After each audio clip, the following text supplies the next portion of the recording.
হর হর মহাদেব। এবার শুরু হচ্ছে সেই পাম্বন ব্রিজ।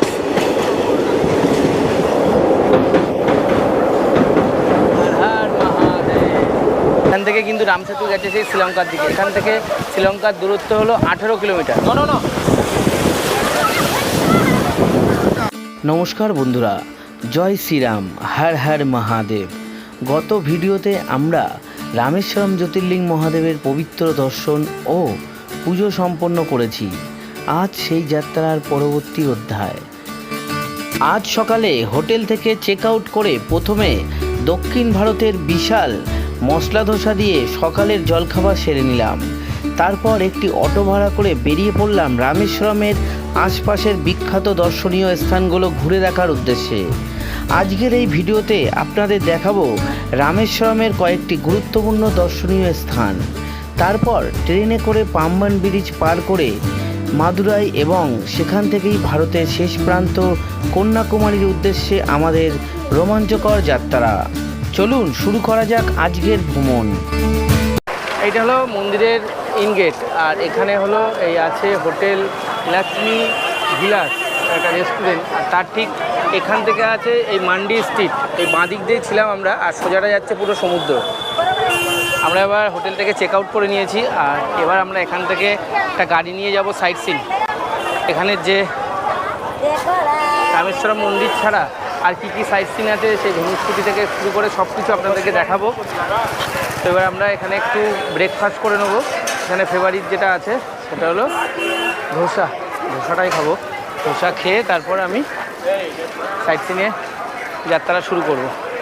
राम सेतु धनुष्कोडी, विभीषण मंदिर, रामकुंड राम मंदिर, राधा कृष्ण मंदिर, रामचंद्र हनुमान मंदिर है। वो पानी में पत्थर तैरता है ना, 12 पॉइंट कमाएगा। कितना? 1200 रुपया। क्या गाड़ी है आपका? ऑटो, सब लोग ऑटो में निकल जाते हैं ऐसे। अच्छा, कितना टाइम लगेगा टोटल? 3 घंटे लगता है। 3 घंटा 3.5 घंटा लगता है। तो चलो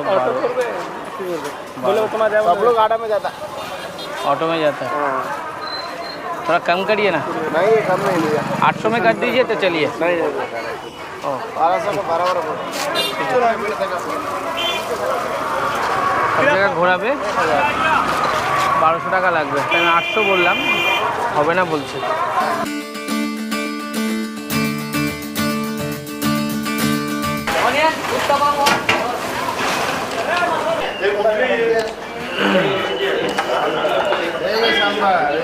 এই যে মশলা ধোসা চলে এসছে। এখানে মশলা ধোসা হলো 70 টাকা। আমরা 4 জনই মশলা ধোসা খেয়ে তারপর আমরা সাইট সিনের জন্য যাব। অটো করে নিলাম, আর অটো করে এবার আমরা যাচ্ছি সেই সাইট সিনে। অটো ভাড়া নিয়েছে এখানে 1200 টাকা। ভাই हम लोग फास्ट कहाँ जा रहे हैं?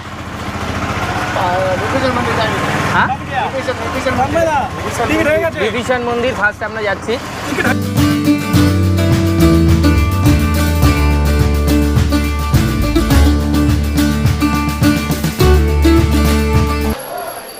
আমি এখন চলে এসেছি আমাদের প্রথম সাইট সিন সেই বিভীষণ মন্দির। বিভীষণ মন্দিরটি মূল রামেশ্বর যে মন্দির থেকে প্রায় 8 থেকে 10 কিলোমিটার দূরে অবস্থিত, একদম সমুদ্রের ধারে। রামায়ণের প্রচলিত কাহিনী অনুযায়ী লঙ্কার রাজা রাবণের ভাই বিভীষণ যখন রাবণের অন্যায়ের বিরোধিতা করেন, তখন তিনি লঙ্কা ছেড়ে ভগবান শ্রীরামের শরণাপন্ন হন। বিশ্বাস করা হয় এই স্থানেই বিভীষণ শ্রীরামের কাছে আত্মসমর্পণ করেছিলেন এবং শ্রীরাম তাকে আশ্রয় ও আশীর্বাদ দেয়। এই কারণে মন্দিরটি ভক্তদের কাছে অত্যন্ত পবিত্র। এখানে ভগবান শ্রীরাম, সীতা, লক্ষ্মণ, হনুমান এবং বিভীষণের মূর্তি পূজিত হয়। এই মন্দিরটি লঙ্কার রাজা রাবণের ভাই বিভীষণকে উৎসর্গ করে।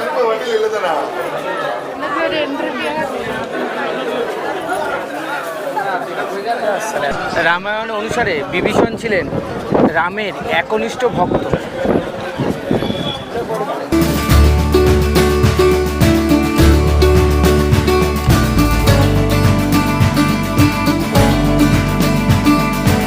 আমি এখন চলে এসেছি আমাদের সাইট সিনের দ্বিতীয় পয়েন্ট, সেই রাম সেতু।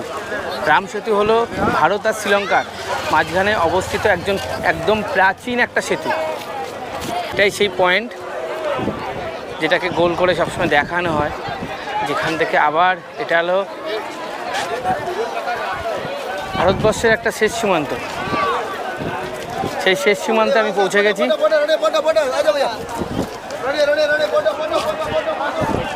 আমি এখন দাঁড়িয়ে আছি সেই রাম সেতুর যেখান থেকে গেছে, এখান থেকে কিন্তু রাম সেতু গেছে সেই শ্রীলঙ্কার দিকে। এখান থেকে শ্রীলঙ্কার দূরত্ব হলো 18 কিলোমিটার।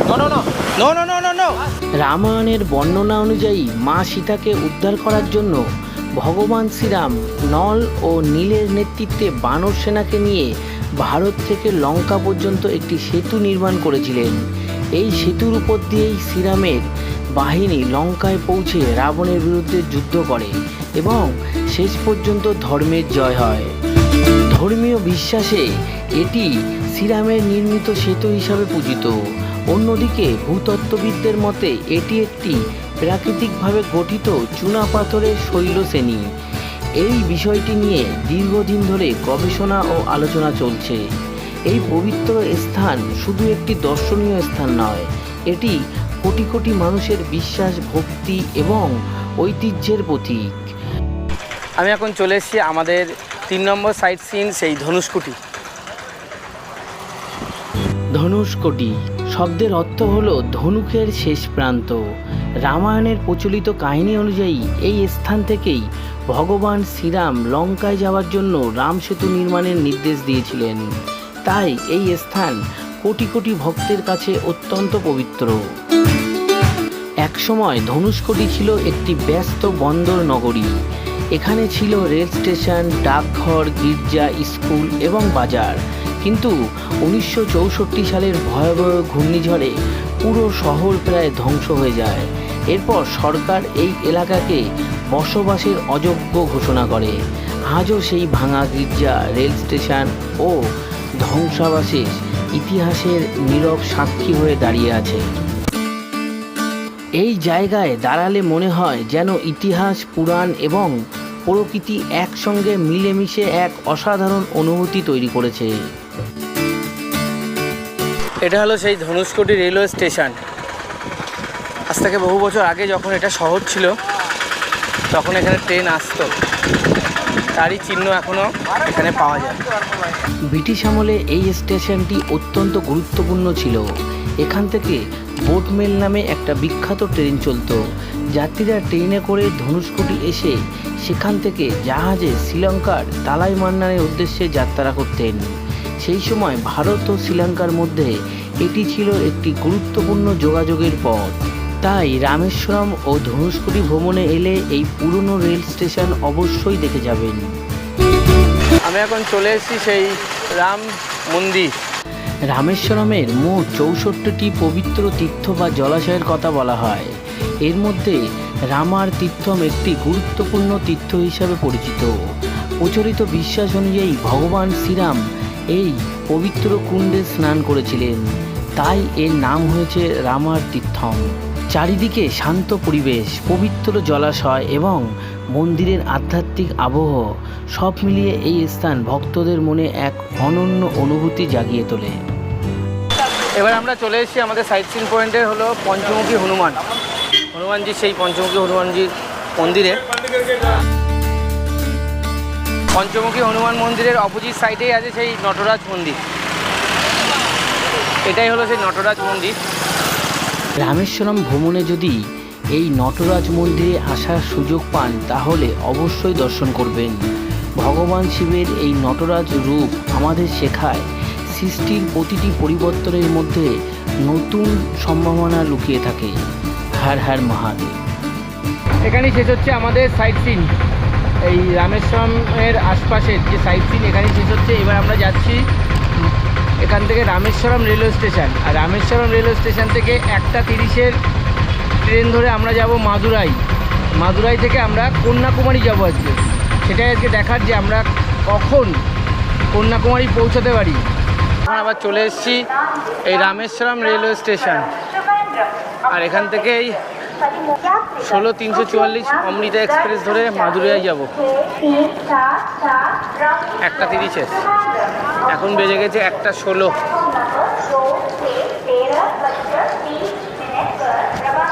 দেখি আমাদের তো সেই জেনারেল কামরায় উঠতে হবে, সিট নিতে হবে, এই অমৃতা এক্সপ্রেস রামেশ্বরম থেকে সপ্তাহের প্রতিদিনই চলে এই 1:30-এ।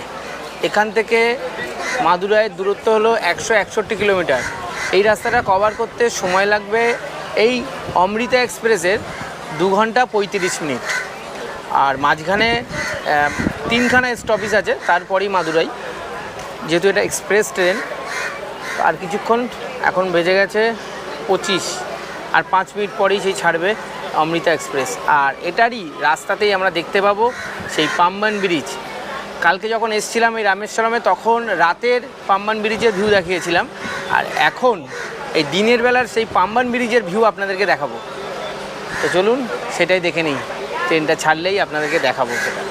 অমৃতা এক্সপ্রেস তার নির্দিষ্ট টাইম 1:30-এই ছেড়ে দিল এই রামেশ্বরম রেলওয়ে স্টেশন থেকে। হর হর মহাদেব। সেই রামেশ্বরম রামানাথ স্বামী টেম্পল দর্শন করলাম, আর আমার 12 জ্যোতির্লিঙ্গ আর 4 ধামের যাত্রা শেষ করে এবার আমি যাচ্ছি মাদুরাই থেকে কন্যাকুমারী থেকে কালকে আমার ট্রেন আছে হাওড়ার উদ্দেশ্যে, মানে বাড়ির উদ্দেশ্যে রওনা দেবো। তো এই যাত্রায় আমাকে শিখিয়ে দিল, ভোলে বাবা যদি চায় তাহলে আপনাকে কেউ আটকাতে পারবে না। সেই ভোলে বাবার টানেই আমি কিন্তু আজকে কাশ্মীর টু কন্যাকুমারী যাচ্ছি, সেই ভোলে বাবার টানেই। তীর্থ শুধু কোনো স্থান নয়, তীর্থ হলো সেই অনুভূতি যেখানে মন ঈশ্বরের আরও কাছে পৌঁছে যায়। হর হর মহাদেব। এবার শুরু হচ্ছে সেই পাম্বান ব্রিজ।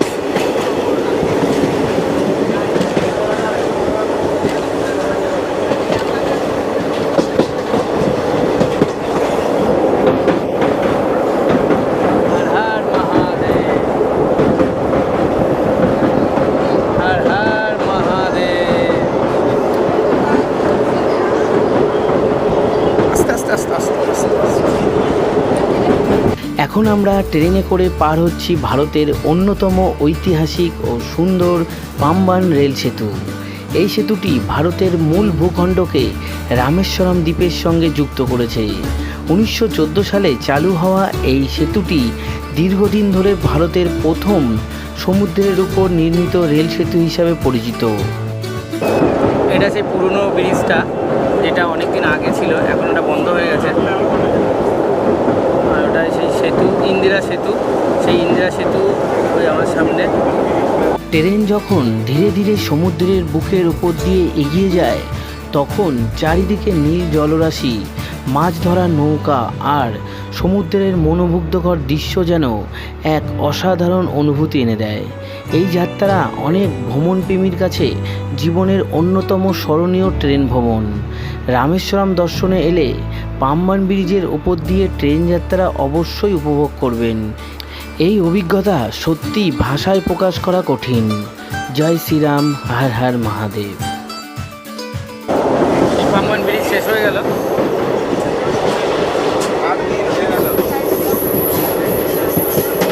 ট্রেনটা চলে আসলো মাদুরাই জংশনে। আমাদের 161 কিলোমিটারের জার্নি কমপ্লিট হলো। ট্রেনটা তার নির্দিষ্ট টাইম থেকে এখানে 10 মিনিট লেট করলো।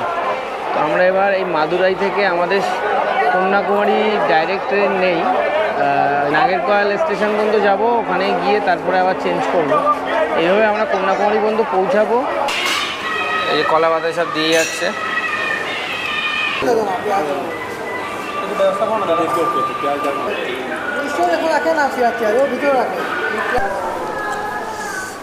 যেখানে খাচ্ছি এখানে আমাদের বীরভূমের একটা দাদা এখানে কাজ করে এই হোটেলে, বাংলা কথা বলছে, আমাদের বাংলা কথা শুনে। তখন বললাম আমার বাড়ি বীরভূম। এই দাদা বীরভূমের বাড়ি। কোথায় বাড়ি বীরভূমের? রামপুরহাট, তারাপীঠের কাছাকাছি বাড়ি। দাদা এখানে কত বছর আছে? তাও এখানে 5-6 মাস হয়েছে। 5-6 মাস হয়েছে দাদা এখানেই থাকে। ভালো লাগলো, বাঙালি এখানে পেলাম। কেউ তো হিন্দিও কথা বলে না এখানে, ল্যাঙ্গুয়েজে এত প্রবলেম হয়ে গেল। 16127 গুরুবিহার এক্সপ্রেস। আমরা যাব হলো এই মাদুরাই থেকে কন্যাকুমারী। ট্রেন আসছে, আর এই ট্রেন ধরে আমরা, এই ট্রেনটা কন্যাকুমারী যাবে না, নাগেরকোল টাউন থেকে কন্যাকুমারীর দূরত্ব হলো 20 কিলোমিটার। গুরুবিহার এক্সপ্রেস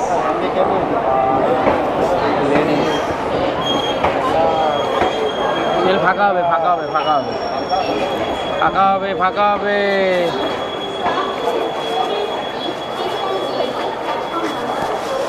চলো চলো চলো চলো ওই গেটটা ওই গেটটা। সুমন এই নিচে, এই যে আনন্দ, আর আমি ওপরে। এখন নাগরকলি বন্ধ চলি, তারপরে দেখা যাবে। না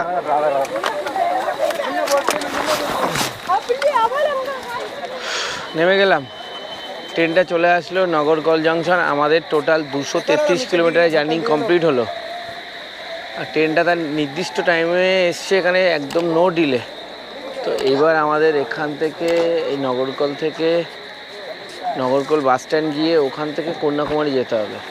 স্টেশনের বাইরে চলে এসেছি। এখান থেকে আমরা এবার এই যে বাস এখানে আছে, এই বাস ধরে আমরা চলে যাব কন্যাকুমারী। দেখা যাক, সেই কন্যাকুমারী গেলে তো আরও খুব ভালো। হ্যাঁ এটা যাবে না বাসটা? আগের বাস যাবে? আগে থেকে যাবে, এখান থেকে বাস যাবে না। আগে যেতে হবে, এখান থেকে অটো ধরে। বাসটাই ধরে নিলাম, এই বাসটাই ধরে নিলাম। এই বাসটা দেখে আমাদের কোথায় নামায়, বলছে এই বাসটায় কন্যাকুমারী চলে যাবে। যদি যায় খুবই ভালো হয়। অ্যাকচুয়ালি ভাষার প্রবলেম হচ্ছে না, তামিল ভাষা আমরা তো জানি না, হিন্দিও বলে না, বোঝে না, নাকি জানি না, বোঝে আর তো বলে না, এটাই প্রবলেম। নগরকল বাস স্ট্যান্ড, এখান থেকেই আবার কন্যাকুমারীর বাসটা পেয়ে যাবো। এই কন্যাকুমারীর বাস আসবে এই নগরকলি থেকে। যে বাসটাতে করে আমরা স্টেশন থেকে এসেছিলাম সেই বাসটাই এখন চলে যাবে কন্যাকুমারী। সেই বাসে আমরা আবার উঠে গেছি। এই বাসই আমাদের নিয়ে যাচ্ছে এই কন্যাকুমারী রেলওয়ে স্টেশনের ওখানে। এখান থেকে কন্যাকুমারী রেলওয়ে স্টেশনের দূরত্ব 15 কিলোমিটার। আর নগরকল রেলওয়ে স্টেশন থেকে 20 দেখাচ্ছিল, তাহলে 5 কিলোমিটার চলে এসেছি, আর 15 যাবে এখন। এই নগরকল বাস স্ট্যান্ড থেকে কন্যাকুমারী যেতে ভাড়া লাগলো 44, মানে 44 টাকা লাগলো। আর ওদিকে নগরকল রেলওয়ে স্টেশন থেকে বাস স্ট্যান্ড আসতে 20 টাকা, টোটাল 64 টাকায় হয়ে যাচ্ছে। এই রাত্রিবেলা এটাই হলো বেস্ট। নাহলে যদি অটো করতাম হয়তো 4 জনে মিনিমাম 1000 টাকার কাছে চেয়ে বসতেও পারে, ঠিক নেই। সেই হিসাবে বাসে অনেক কম টাকায় আমরা পৌঁছে যাচ্ছি যে কন্যাকুমারী রেলওয়ে স্টেশন। 12টা 11, আর আমি এখন পৌঁছে গেছি সেই কন্যাকুমারী।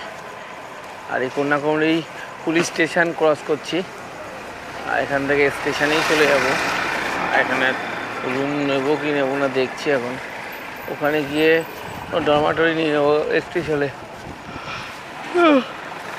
কালকে ভোর 5টা ট্রেন আছে, 5:40 দিয়ে। দেখছি এখন কী করা যায়। এটা হলো সে বিবেকানন্দ মেমোরিয়াল। এখন বাজে রাত 12:16, আর আমরা এখন এসছি কন্যাকুমারীর বিবেকানন্দ রক্স। সেখানে একটু ফটো তুলে চলে যাব। কন্যাকুমারী দেবী টেম্পল, বিবেকানন্দ রক্স আর সানরাইজ পয়েন্ট, এই রাস্তা দিয়ে যেতে হয়। তা আমরা এখানেই সানরাইজ দেখব, তারপরে স্টেশনে যাব, ইচ্ছা আছে। দেবী টেম্পল, এই দেবী কন্যাকুমারী, ইনি হলো পার্বতীর রূপ। সেখানেই আমরা এখন চলে এসেছি এই রাত 12:30 পার করে। কন্যাকুমারী ত্রিবেণী সঙ্গম, কোনো নদীর কিন্তু সঙ্গম নয়, এটা হলো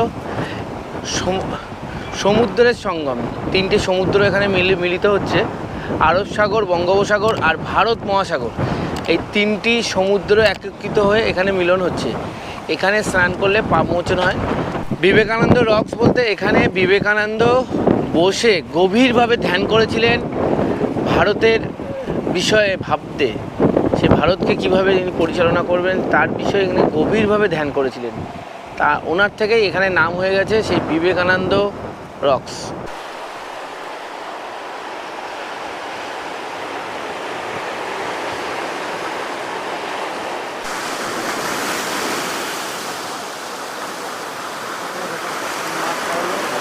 এখন বাজে রাত 1:04, আর আমরা এখন বসে আছি এই কন্যাকুমারী বিবেকানন্দ রক্সে। সামনে সমুদ্র, সমুদ্রের ঢেউ আর হাওয়া, দারুণ লাগছে, দারুণ। আমরা 1 ঘন্টা মতন এখানে ঘুরলাম এই বিবেকানন্দ রকে। এবার আমরা বেরিয়ে যাচ্ছি।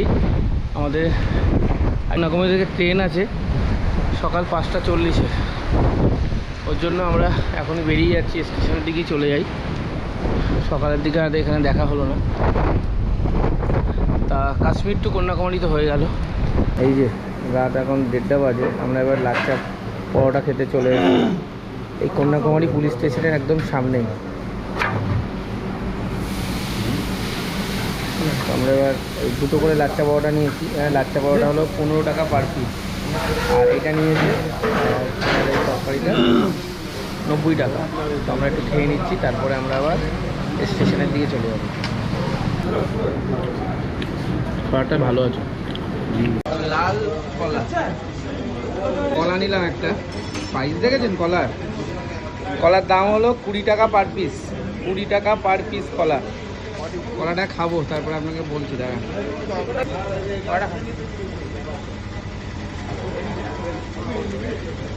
আলাদা রকমের টেস্ট আছে কলাটা, দারুণ কলা, লাল কলা।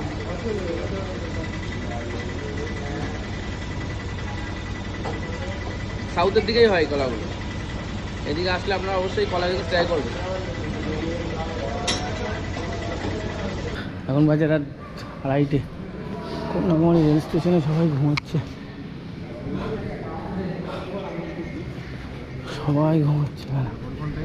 শুধু আমরাই জেগে আছি। আজকের ভিডিওটা যদি আপনাদের ভালো লেগে থাকে তাহলে ভিডিওটি একটি লাইক দিন, আপনার মূল্যবান মতামত কমেন্টে অবশ্যই জানাবেন। আর যদি আমাদের চ্যানেলে নতুন হয়ে থাকেন তাহলে চ্যানেলটি সাবস্ক্রাইব করে পাশে থাকা বেল আইকনটি চাপতে একদমই ভুলবেন না। দেখা হচ্ছে পরের ভিডিওতে, ততক্ষণের জন্য টাটা।